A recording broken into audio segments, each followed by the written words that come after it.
여러분, 혹시 이런 일을 또 겪으셨나요? 분명 나는 상대를 배려해서 한 행동인데 돌아오는 건 감사 대신 당연하다는 듯한 태도 말이죠. 식당 메뉴를 정할 때도 내가 먹고 싶은 것보다 상대방을 배려해 아무거나 괜찮아 라고 말하는 내 모습. 아니면 무리한 부탁을 받아도 거절 못해 늦게까지 남의 일을 대신해 주었던 경험. 그리고는 나는 왜 내 마음대로 말 한마디 못할까? 라며 후회했던 적 있으신가요? 우리는 흔히 착한 사람이 복을 받는다고 배웠습니다. 하지만 현실은 조금 다릅니다.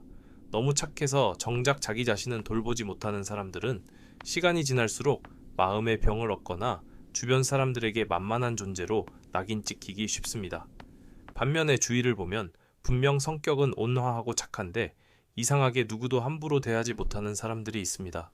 그들은 남의 눈치를 보지 않으면서도 인간관계가 매끄럽고 어떤 상황에서도 자기 페이스를 잃지 않습니다. 그런데 말이죠. 이들이 가진 비밀은 단순히 성격이 강해서가 아닙니다. 그들은 우리가 모르는 심리적 무기를 하나씩 품고 있습니다. 오늘 이야기를 끝까지 들으셔야 하는 이유가 바로 여기에 있습니다. 만약 여러분이 오늘도 누군가의 눈치를 보느라 할 말을 삼켰다면, 그래서 자존감이 바닥까지 떨어졌다면 오늘 영상이 여러분 인생의 터닝포인트가 될 것입니다. 남들에게 휘둘리지 않으면서도 미움받지 않는 그 한 끗 차이의 비밀을 지금 바로 공개합니다. 우리는 왜 자꾸 남의 눈치를 볼까요? 단순히 성격이 소심해서일까요? 그 핵심 원인은 바로 낮은 자존감에 있습니다.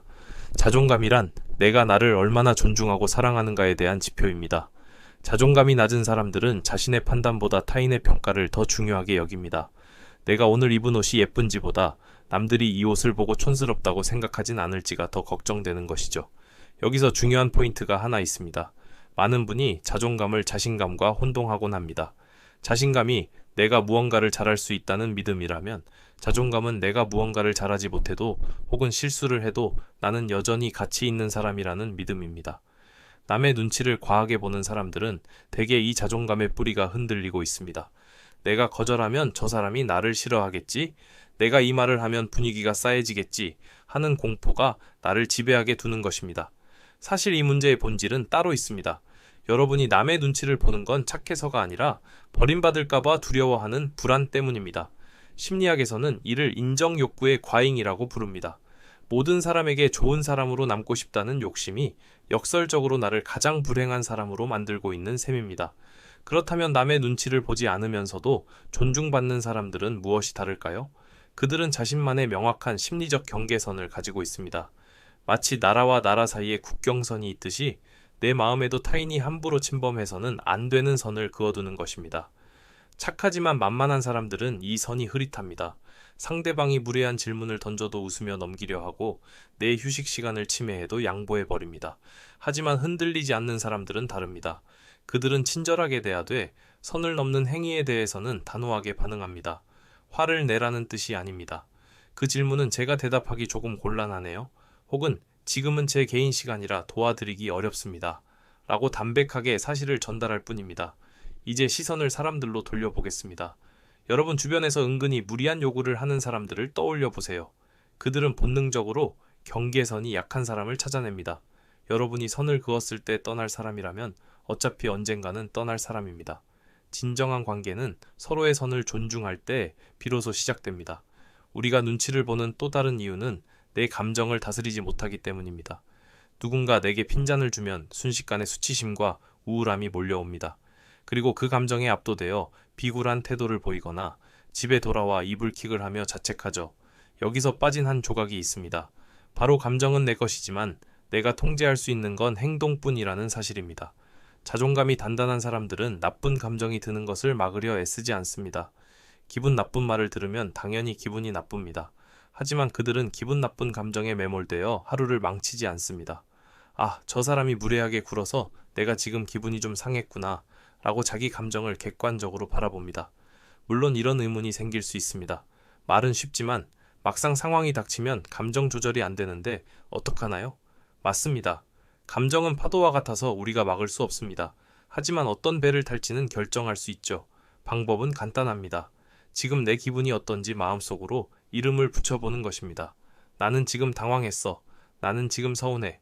이렇게 감정에 이름을 붙이는 것만으로도 뇌는 냉정을 찾기 시작합니다.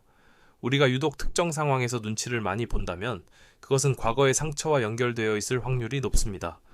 어린 시절 부모님의 기색을 살피며 자랐거나 학교에서 따돌림을 당했던 경험이 있으면 성인이 되어서도 미움받는 것에 극도의 공포를 느낍니다. 하지만 실제 데이터를 보면 이야기는 달라집니다. 여러분이 걱정하는 것만큼 사람들은 타인에게 관심이 없습니다.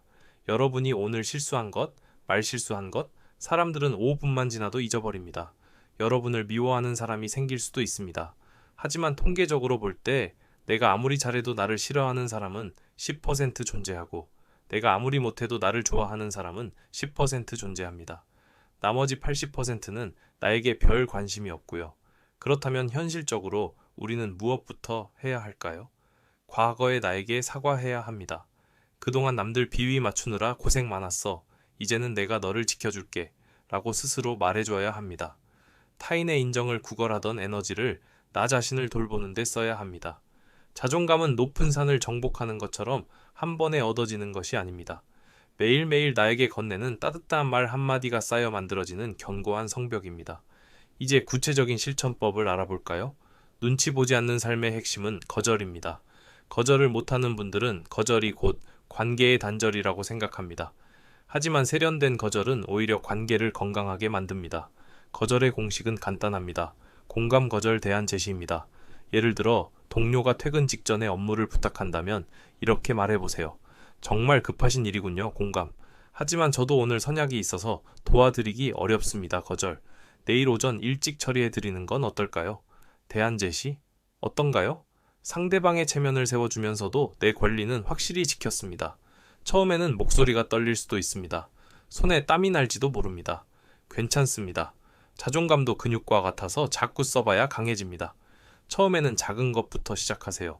식당에서 반찬을 더 달라고 말하는 것, 쇼핑몰에서 점원의 권유를 거절하고 나오는 것부터 연습하는 겁니다. 오늘 우리는 착하지만 흔들리지 않는 사람들의 비밀에 대해 깊이 있게 나누어 보았습니다. 결국 핵심은 하나입니다. 인생의 주인공 자리를 타인에게 내어주지 않는 것입니다. 오늘 내용을 한 문장으로 요약하자면 이렇습니다. 남의 눈치를 보는 것은 내가 나를 사랑하지 않기 때문이며 자존감을 세우는 것은 나만의 경계선을 긋는 것에서 시작된다. 오늘 당장 이것 하나만 실행해 보세요. 거창한 게 아닙니다. 잠들기 전 거울을 보며 오늘 하루도 남들 눈치 보느라 애썼다. 너 참 괜찮은 사람이야. 라고 딱 한 번만 말해주는 것입니다. 이 작은 습관이 여러분의 자존감을 깨우는 위대한 첫걸음이 될 것입니다.